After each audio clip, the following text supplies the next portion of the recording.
The story of Noah building an ark to save his family and save thousands of animals from a flood which destroys all life on earth is an epic from many people's childhoods. It's a wonderful story found in the Bible, the Quran, and the Torah. But is it in fact real history? Now the technology exists to examine this well-known epic with the eyes of science. We will weigh out the evidence from archaeological finds in Iraq. We will examine the proof that a global flood did cover the whole planet. We'll also create an historically accurate picture of the real Noah, who he was, where he lived, and what he might have looked like.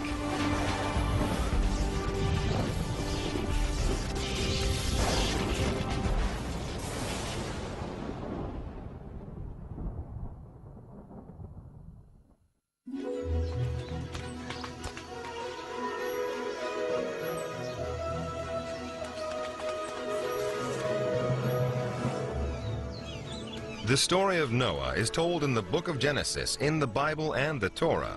It's set somewhere in the Middle East about 5,000 years ago. Hey, stop that! Noah's family includes his wife, his 3 sons, Shem, Ham, and Japheth, and their brides. Noah stands out as a good person, the only virtuous man left in a world that had become filled with corruption and violence. He is described as a wine grower, a claim that has an authentic ring to it, as wine was grown in the Middle East as far back as 3000 BC. And this reference also provides a rare insight into Noah's character. After the flood, the Bible says Noah planted the first vineyard. But it also tells us that Noah had a weakness. Having made the first wine, the story goes that Noah drank too much of it. In fact, one night, this holy man collapses naked and drunk.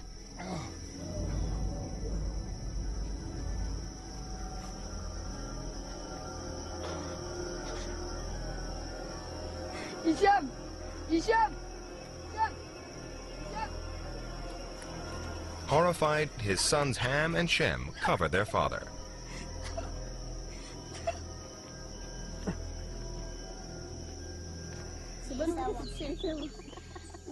In the morning, Noah is embarrassed and perhaps suffering the first ever hangover. He curses the sons who saw him naked. He sounds like a flawed and complex man, but perhaps that is true of all great men.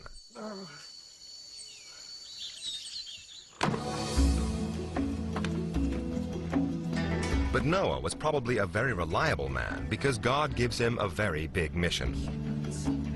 The story goes that God warned Noah in a dream that he was going to punish humanity for its sins with a flood that would cover the whole earth. To save Noah and his family, God told him to build a boat of wood and to line it with pitch inside and out.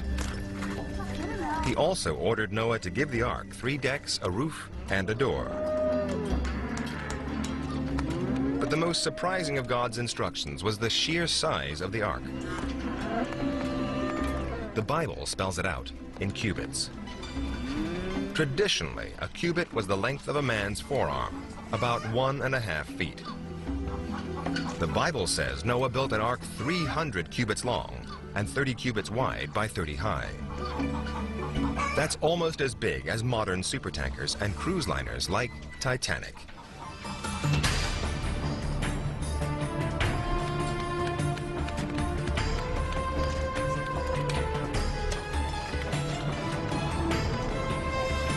Nearly 450 feet long, it would have been a magnificent sight. Certainly the biggest boat in the ancient world.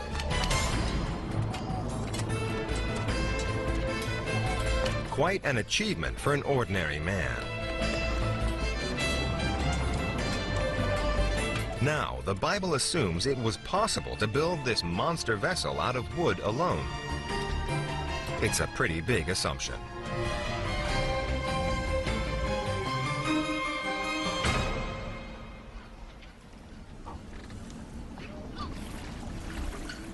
The familiar image from the storybooks and cartoons of our childhood is of a huge wooden ark with the animals marching inside 2 by 2. But that is a 19th century image. It is completely at odds with what could have been built in biblical times. According to Tom Vosmer, an expert on ancient boats, not even 19th century engineers could have built a 450-foot ark out of wood alone. They had to use steel frames inside much smaller wooden boats just to keep them afloat. The problem with a 450-foot boat made of wood is that the wood as a material cannot maintain the shape of the boat. And the boat would start to distort at sea, the seams would open up, and it would sink. It's a safe bet that the huge ark would spring hundreds of leaks along the length of its huge hull and sink like a stone.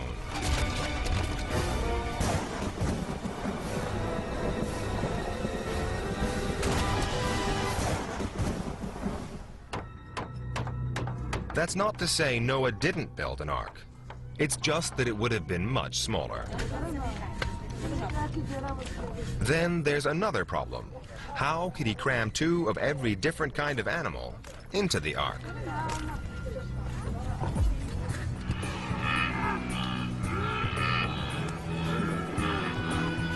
At the latest estimate, there are 30 million species on Earth. Even with a fleet of arks, Noah would have struggled to fit them all in. And how would he have gotten the animals on board? Did he personally go and fetch them, or did they come to him? It is something Noah would have had to consider, especially since he had a pressing deadline. Noah had just 7 days to find all the animals and get them on board. 30 million species in a week. Noah would have needed to load them at the rate of 50 pairs a second. But if one assumes a more realistic loading rate, then it would have taken Noah at least 30 years.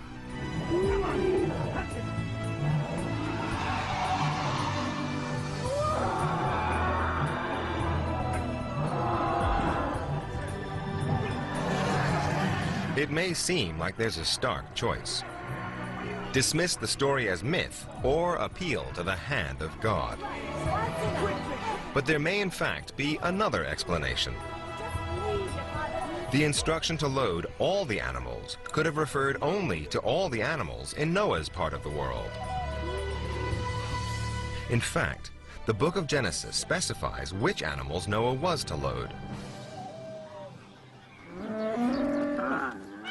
The same book has a second set of instructions, which are much less well known but present an even more realistic scenario. Noah is told to take 7 pairs of clean animals. Clean animals were those considered suitable for ceremonial sacrifices to God.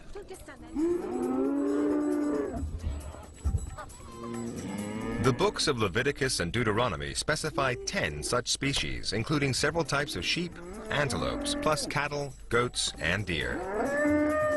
7 pairs of 10 species. That's 140 animals. Then Noah is directed to take a pair of each impure animal and bird. Again, the books of Leviticus and Deuteronomy list 30 or more. They include the pig, the hare, the lizard, the snail, and so on. That's a further 60 animals. Then finally, Noah is told to load 7 pairs of the clean birds, like doves, ducks, and cockerels. Adding all that up, Noah had 260 animals. That's child's play compared to 30 million. Especially if you discount the elephants, kangaroos, and reluctant camels.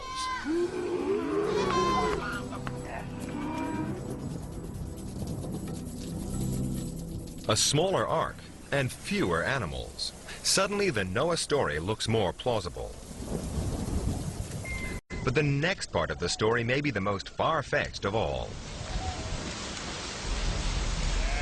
Noah the ark, and the animals. It's all meaningless without the worst cataclysm in human history, the flood.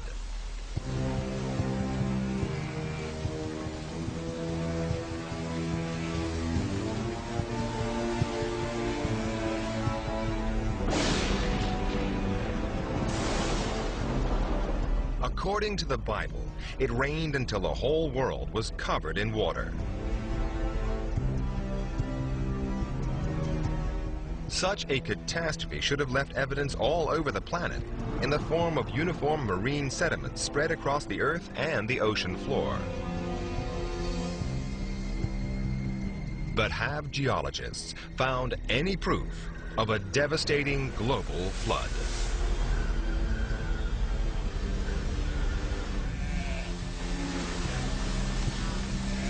The scientific quest for traces of the biblical global flood that Noah, his family, and the animals in the ark survived actually began more than 150 years ago.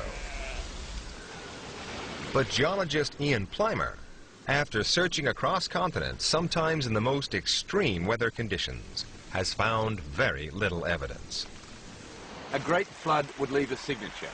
It would be a very, very large signature apparent all over the world. There is no such signature. There is no evidence. In fact, there is only overwhelming evidence to the contrary. The absence of direct evidence is only one of the problems with the story. The whole idea of a global flood flies in the face of what is known about planet Earth. To flood the entire planet to the top of the Himalayas would take 3 times the volume of water in the oceans. It's hard to imagine where such a deluge could come from.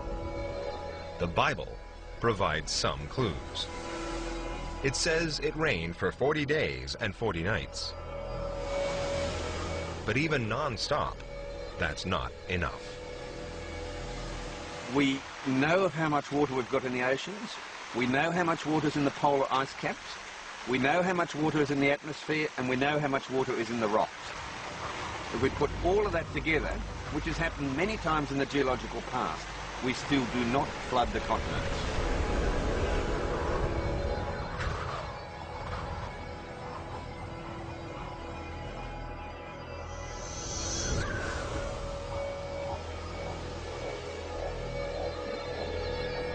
If rainfall couldn't deliver enough water, what could? The Bible offers one more possibility. Deep springs. The book of Genesis says all the springs of the great deep broke through. Could the great flood have gushed out of the center of the earth?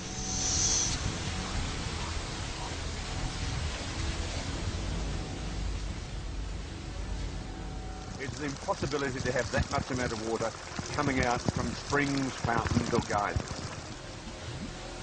If all of that water was in the earth and in the crust, then well before it had been released as geysers, the crust would have been quicksand. You couldn't have walked. Even if the flood had been caused by a miracle, Noah, his family, and the animals would have faced further problems. The amount of water flooding the surface of the planet would have changed the Earth's atmosphere.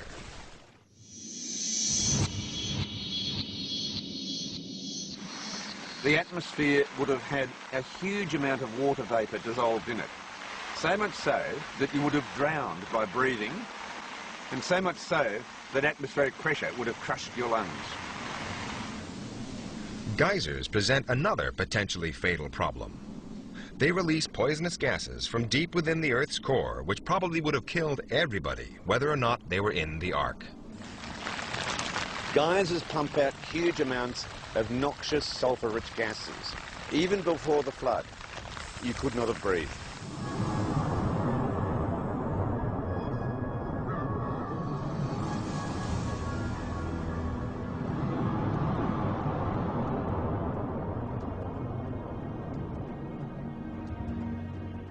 If nothing on Earth could cause the flood, how about something from space? Like a comet. They contain vast amounts of frozen water. But to flood the entire planet, the comet would have to be 1,000 miles wide, or as big as Brazil. And if a comet that size hit the Earth, not many people would live to worry about a flood.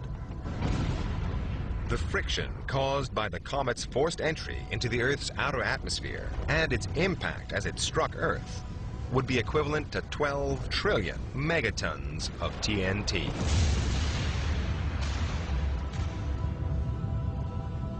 The biggest explosion of all time. Comets carry water. They are dirty ice. As they come into the atmosphere, they explode. There are massive shock waves.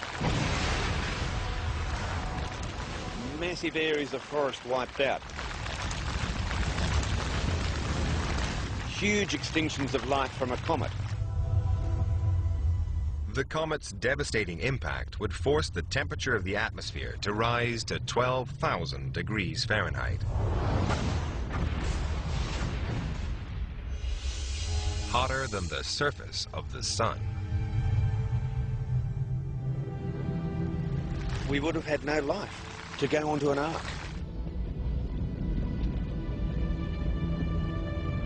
Noah, his family, and all the animals 2 by 2 would have been fried to charcoal before the whole flood started.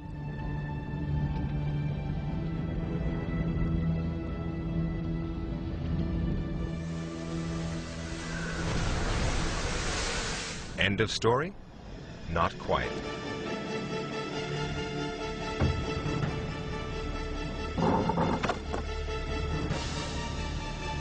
According to the Bible, Noah's Ark landed in the mountains of Ararat, today in eastern Turkey.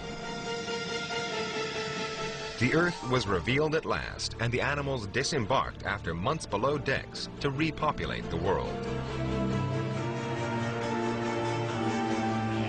So are there any remains of the Ark? The problem is that the evidence, wood, rots in a matter of centuries.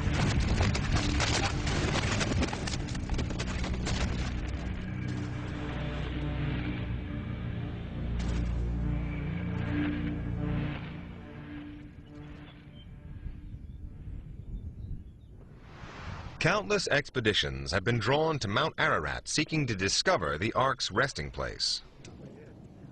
There are no obvious remains of the Ark on the slopes of Mount Ararat. This hasn't stopped a thriving tourist industry, pilgrims, Ark hunters, and locals convinced that they will find the remains of the Ark somewhere on the mountain. One French expedition in the 50s did find an ancient-looking piece of wood 12,000 feet up in a glacier. As a geologist, Ian Plimer wanted to find out more. He knew that for the timber to be part of Noah's Ark, it would need to be dated to around 3000 BC. When this piece of wood was found, it was thought to be the clue. This is what we need to show we have Noah's Ark. And so they took the wood to date it. And you can date wood by measuring tree rings or by carbon dating. It wasn't old enough. The wood was from the 8th century, 4,000 years after Noah's time. But what was the wood doing on the slopes of Ararat? The wood would have been transported there to build a structure, something like a church. There is a booming Ark business there now. There was in the past. It certainly didn't come from Noah. But just as Ararat was looking like a false trail for Ark hunters, this ancient mountain came up with a new twist.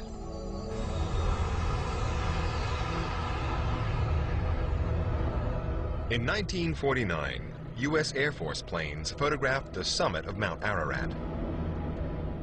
Rumors began to spread that they'd spotted a boat structure in the ice. For decades, the CIA withheld the pictures. But then, through the Freedom of Information Act, the CIA finally released the photos in 1995. At first, there's nothing in the CIA picture to suggest a boat. But look closely. you can see a huge dark shape sticking out of the ice cap. It's about 450 feet long, the right length for the Ark. The anomaly has tantalized Ark hunters since the pictures were released, but geologists remain unconvinced. It's such a poor quality, grainy image that it's very hard to tell whether it's an ark or chicken entrails. You can see dark shapes anywhere from the air, be they in ice or on the ground. Some of them are ark-shaped, others are not. It's not at all convincing from one single poor quality photograph. But hopes were raised again in the year 2000 with new pin-sharp satellite images of the strange shape. This one shows a snow ledge believed by Ark hunters to conceal a boat-shaped outline. But for Ian Plimer, this is just another of nature's random shapes. Well, this is a fabulous photograph, far better resolution than the CIA photograph. However, we see nothing spectacular here. All we see is evidence of retreating and advancing ice. In fact, all the geological evidence indicates that an Ark could not have remained frozen in a glacier for long. The ice is constantly pushing material down the slopes of Mount Ararat and ultimately taken any ark that might have been there to the bottom. It would have spat it out as all glaciers do. As they move downslope, anything they pick up, they spit out, be it rocks, be it arks.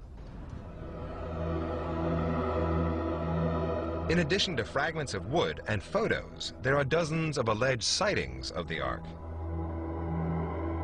Biblical scholar Lloyd Bailey has made an exhaustive analysis of all the claims and found them to be false. An amazing amount of evidence has been produced by Ark searchers in support of the Ark having landed there. But photographs are alleged to exist, but you can't find them. Newspaper articles of sightings are alleged to exist, but they are lost. Ark searchers want desperately to be able to support the Bible in an age of doubt, in the modern rational age. And that desire is so strong that they can rationalize away the overwhelming evidence that there is no boat there and no evidence whatsoever that there ever has been. The traditional Noah story may not pass a rational historical test, but maybe it was never meant to.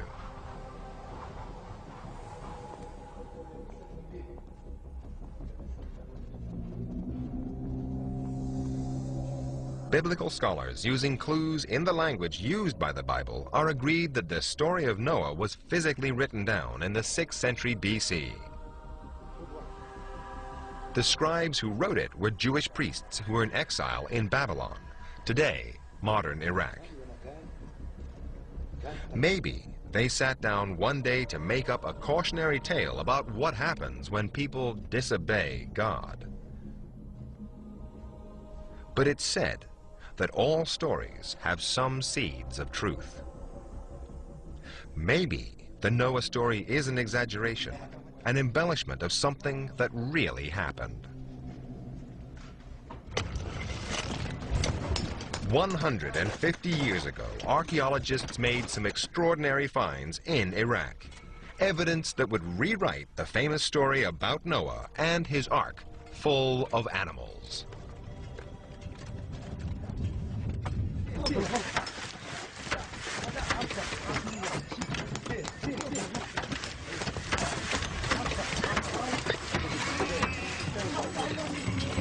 In 1851, British archaeologist Sir Henry Layard explored the ruins of the Babylonian Library of Nineveh.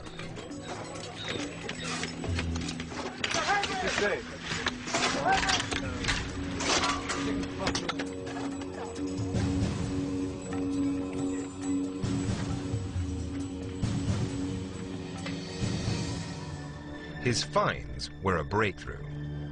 Hundreds of clay tablets of all sizes and shapes. They may have held vital clues about the Noah story. The trouble was, Sir Henry couldn't decipher the ancient Babylonian script. So he packed the tablets and sent them off to London, to the British Museum, to be deciphered by experts.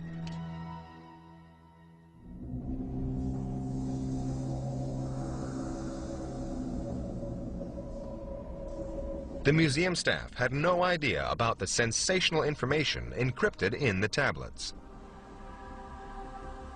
So they languished in their vaults for years until 1872, when they came to the attention of museum assistant George Smith.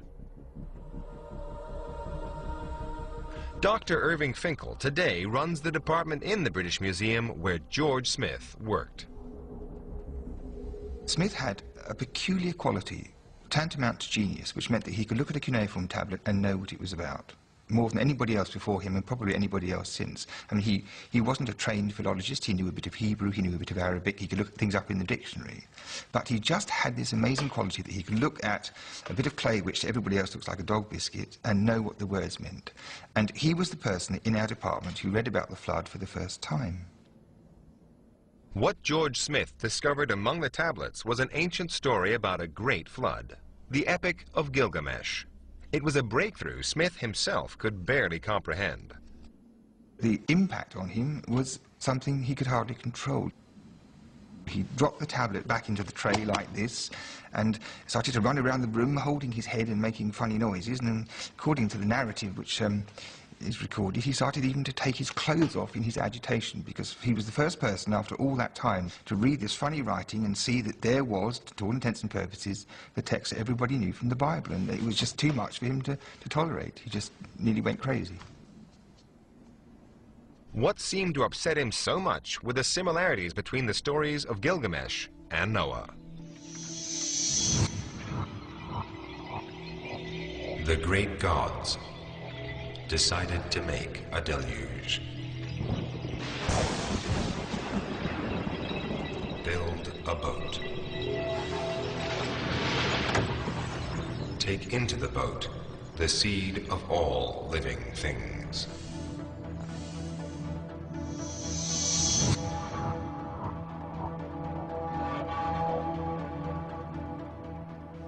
Irving Finkel has a theory why George Smith behaved so oddly that fateful day.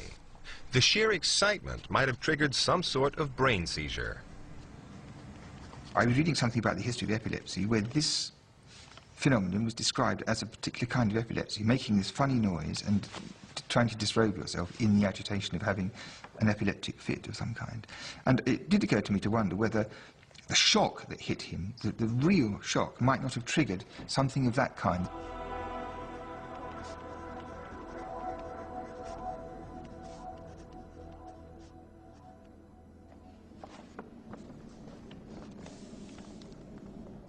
Since then, yet more accounts of the flood story were unearthed in Iraq, confirming that the story first emerged in ancient Mesopotamia, the place where the great Sumerian, Assyrian, and Babylonian civilizations were born.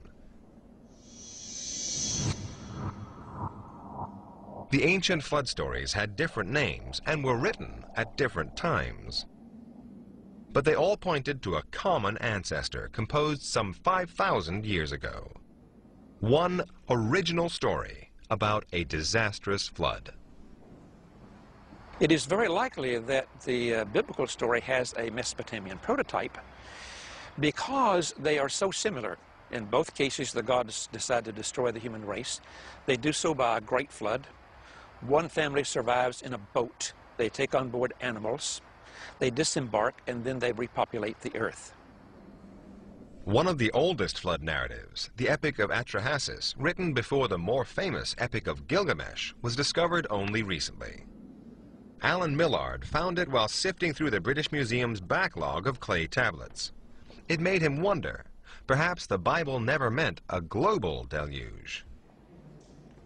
The ancient Hebrew language has one word for land and country and earth, and it's easy to suppose that means the whole earth, but it certainly need not. And I think that it was a local flood that is described there. The discovery of these older versions of Noah's story raised a tantalizing possibility. What if they had been inspired by an actual flood, not a global? In the 1930s, archaeologists returned to Iraq to find out.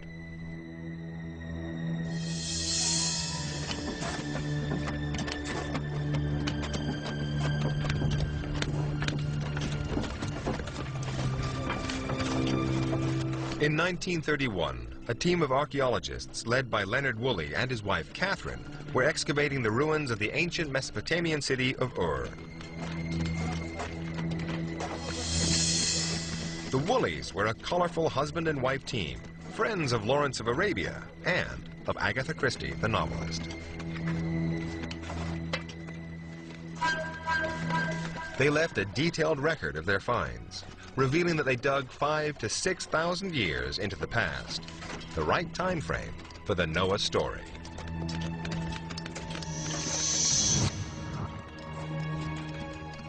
One day, his workmen struck an unusual layer of soil, one that could only have been deposited by water. When the soil was analyzed, it showed that the silt had been deposited by river water. Now, Mesopotamia suffered regular seasonal floods, but this was a massive layer, something out of the ordinary.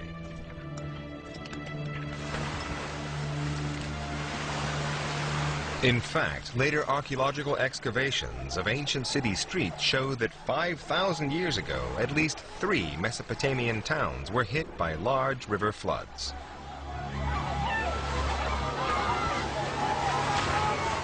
So Leonard Woolley and his wife had hit the jackpot. There had been a massive flood in ancient Mesopotamia after all. It was conclusive proof. A real story lay behind the biblical and Babylonian epics.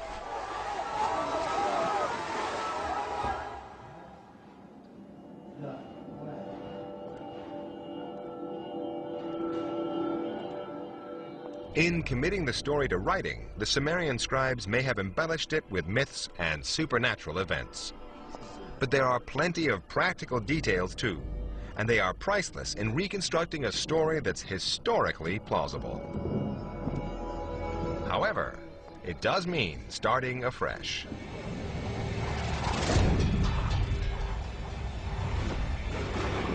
It means setting aside the storybook image of the huge ark, the global deluge, the number of animals, and the landing on Mount Ararat. Above all, it means abandoning the familiar biblical image of Noah and introducing a very different image of what he might have actually looked like and how he might have lived.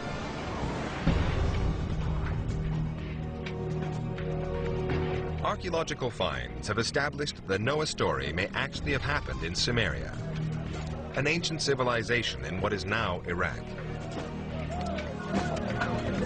The Babylonian accounts say that the story begins in the city of Shuruppak. This was the cradle of civilization. The Sumerians invented writing, the wheel, and accounting. And what is known of Sumerian culture offers the first glimpse of the historical figure behind the flood stories. The most obvious difference is how Noah looked. Forget the man in biblical robes and imagine instead a Sumerian from head to toe, wearing eye makeup with a bald head and even a kilt. Then there's what he did for a living. The Epic of Gilgamesh says the Sumerian Noah owned silver and gold. 5,000 years ago, these were the currency of wealthy merchants, suggesting that the Sumerian Noah was not a farmer or a wine grower, but a businessman. Instead of an ark to survive the flood, the Sumerian Noah is more likely to have built a boat to make money, hauling grain, beer, and animals. All the big trading centers, like the great city of Ur, lay on the Euphrates. It was cheaper to take cargo on river barges than by overland caravans.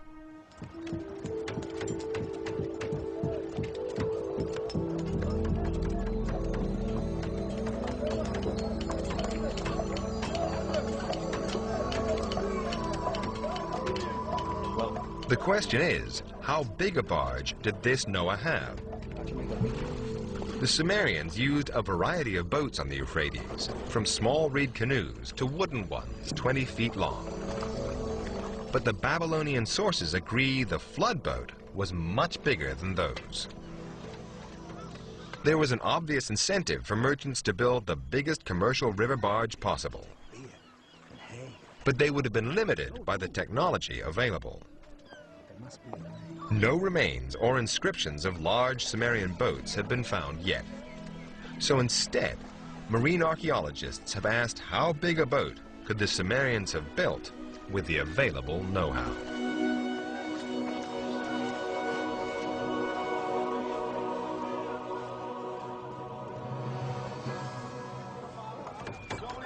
One simple solution would have been to tie smaller boats together. Hold it a bit! Marine archaeologist Tom Vosmer believes there are clues to this effect in the Epic of Gilgamesh.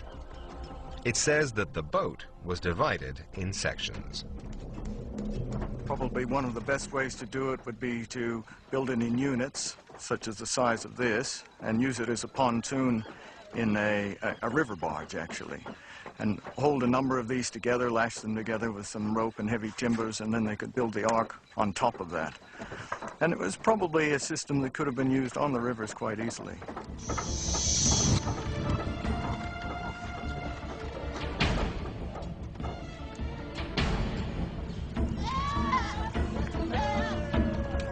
Since the historical ark was a cargo vessel, it's easy to say what the Sumerian Noah loaded onto his barge. Forget the animals marching 2 by 2, and think instead of Noah loading animals, grain, and beer for sale. Even for a rich merchant, it's quite an undertaking to mastermind such a big construction. But according to the Babylonian sources, Noah had more than just wealth on his side.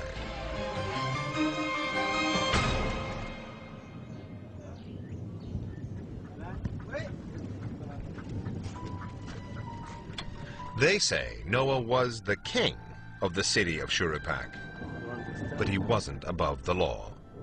Failure to deliver his cargo would have meant social and financial ruin for Noah, whether he was king or not. In Sumeria, anyone who failed to pay their debts, including kings, was liable to end up as a slave. But how did the flood come into it? The most likely answer is that Noah was caught out by a freak combination of natural events. Keep it coming, Parts of the Euphrates were only navigable when river levels were at their peak. That meant Noah would have had to time his departure carefully. That meant waiting for the meltwaters.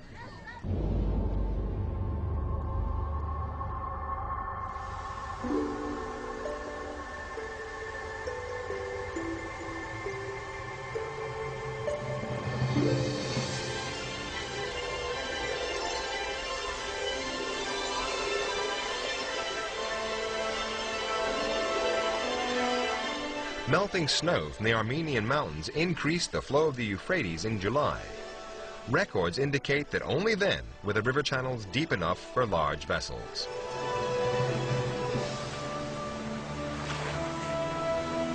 But there was a risk. If Shuruppak was hit by a freak storm just at the moment that river levels were at their highest, then the peaceful waters of the Euphrates could turn into a raging flood. But the average rainfall in dry years in July was 0. The odds on a catastrophic river flood in Mesopotamia would have been remote, about 1 in every 1,000 years. So if it happened, it should have been worth writing about.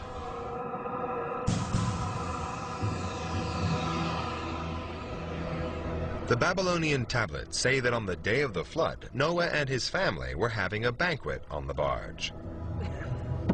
Then the weather suddenly began to change for the worse. A freak storm was beginning, and a catastrophic flood was on its way.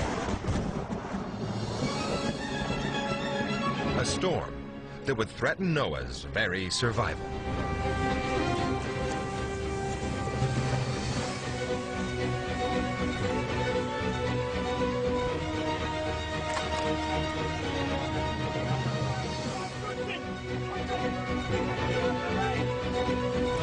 If a flash flood was big enough to sweep away Noah's Ark and put his life in danger, it would have begun with rainfall of tropical intensity in the mountains where the rivers rise. Mesopotamia isn't in the tropics, but there's evidence that hurricanes and tropical storms could get that far. Some 6,000 years ago, it was much warmer and wetter, and it would be no surprise whatsoever to get a tropical storm. We could have had 10 times the rainfall. Some of these meteorological events are absolutely catastrophic, and these are the sort of events that we record in history. We don't record the normal day-to-day humdrum. If a freak storm coincided with the seasonal snow melt, then the Euphrates could easily have flooded the Mesopotamian plain.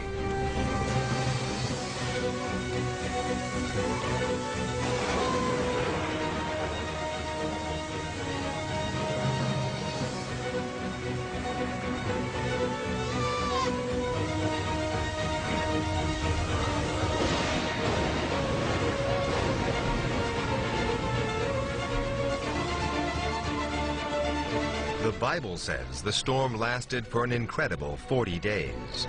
The Babylonian tablets say it was 7. But even a single day would have been terrible, life-threatening.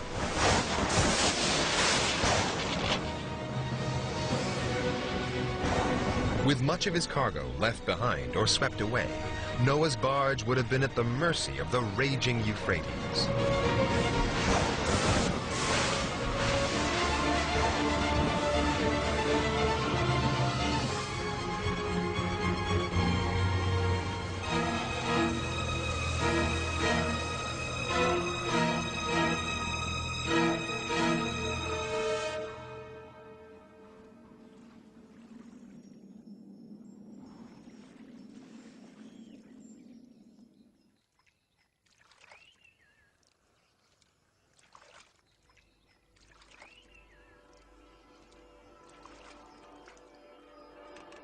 The following day, say the Babylonian tablets, Noah and his family couldn't see land. The flood extended for miles. After the storm, Noah and his family must have longed for the waters to subside and ground them on the banks of the Euphrates. In fact, their problems had only just begun. All versions of the story agree that they couldn't see land for at least 7 days. The Bible concludes that Noah's flood covered the whole world. But there is, in fact, another explanation. Noah's family would have believed that they were drifting on the flooded Euphrates. They would have been relieved that at the very least, the river water meant they wouldn't die of thirst. Salt. But the Babylonian versions suggest that the water was salty.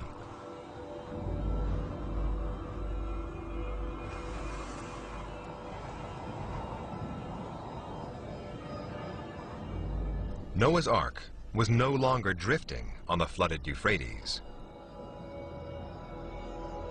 If you plot Noah's course from Shuruppak, now in the flooded plain, the currents would have swept his barge downstream into the Persian Gulf. This tallies with the Epic of Gilgamesh, which says that he looked upon the sea.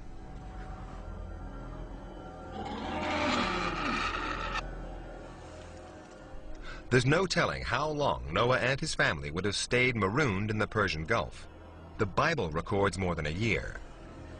The Babylonian tablets suggest just a week. Either way, Noah and his family had a big problem: salty water. What would they drink? Without fresh water from rain or river, their only alternative would have been the beer they were carrying for their traders. Beer is actually a good alternative. And we know they had it 3,500 years ago. They were brewing beer. And beer anyway is 98% water. And it's full of nutrients. Most important, it's sterile. And wouldn't suffer from contamination like water might.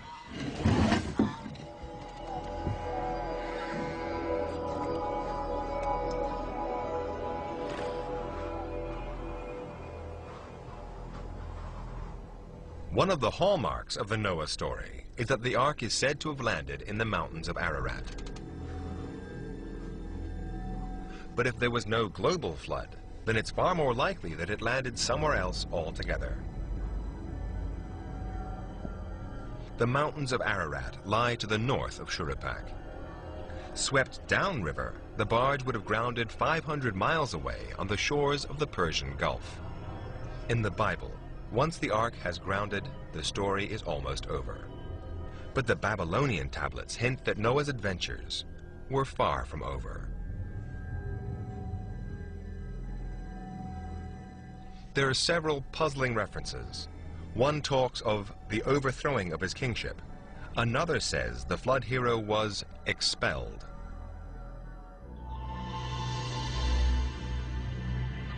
All of these references clearly suggest that for some reason Noah couldn't return to Shuruppak, that even when the flood was over, he was still in mortal danger.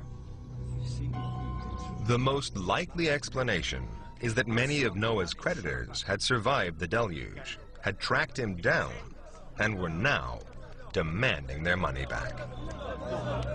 Under Sumerian law, Noah could be forced into slavery to repay his debts. He would have had to flee the country to avoid prosecution. Precisely where the fugitive Noah went is something of a mystery. One of the Babylonian tablets say that Noah went to live in a land called Dilmun. Now that's the Sumerian name for the modern island of Bahrain. Maybe this is where he came to rest.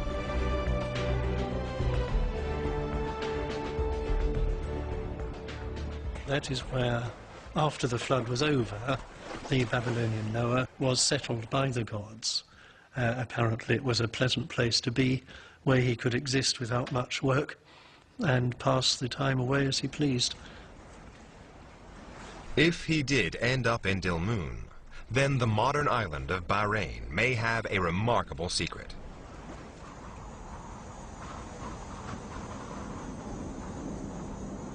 Its landscape is dotted with hundreds of thousands of burial mounds, and only a handful of these tombs have been excavated. But many date back to Sumerian times. They are the sort of place a great king would be laid to rest in.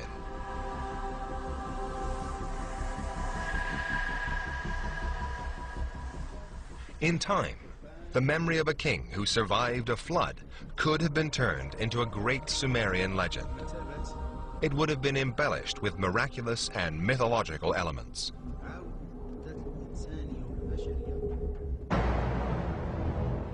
Eventually, it would have been written down, copied and recopied by generations of scribes, giving rise to new versions.